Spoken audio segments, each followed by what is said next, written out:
Good morning. It's Thursday, September 10th, and we're going to continue our discussion on the subject of will with a prompt from the Daily Stoic, which reads, "How can I prepare for the losses that I fear?"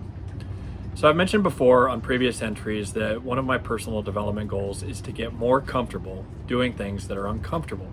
And the only way to do that is by experiencing them. And a key component of that learning is to deal with loss or misfortune. So for the first 2 months of this year, that was an area that I focused on pretty extensively.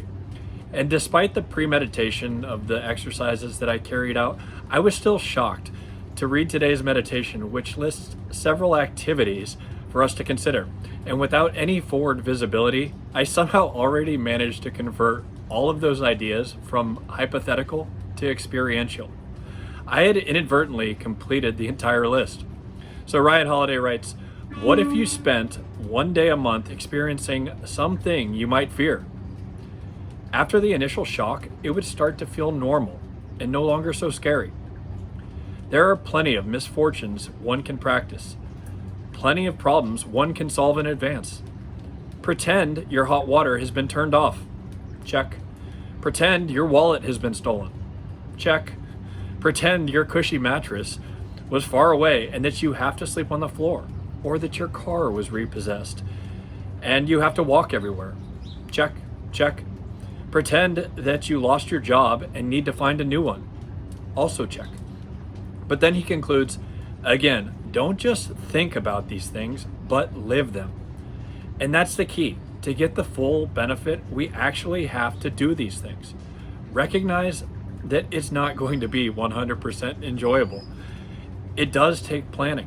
And you'll want to quit at some point and revert back to your creature comforts. And that's normal. That's also a helpful perspective to keep while you're in the thick of it. This exercise will end soon, and the good life will resume. And that's why it's important to carry out these practices while things are good. It's more manageable that way. It's not supposed to be punishment. It's supposed to be preparation. In preparation for a future adversity, presently undefined, yet certain to come at a later date. As Seneca writes, "It is when times are good that you should gird yourself for tougher times ahead. For when fortune is kind, the soul can build defenses against her ravages." When I was working through all these aforementioned exercises in January and February, I had no foresight into how our way of life would be upended come this past March. And while I would never claim that it's been easy, I can say with 100% certainty that the lessons that I've learned from that preparation have made things much easier. I'm more resilient, more resourceful, more adapting and accepting. I manage stress, uncertainty, complexity better than before.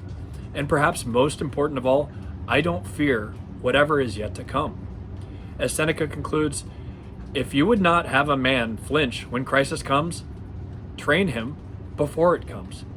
And that's something we can all work on here and now and in the future. Talk to you soon.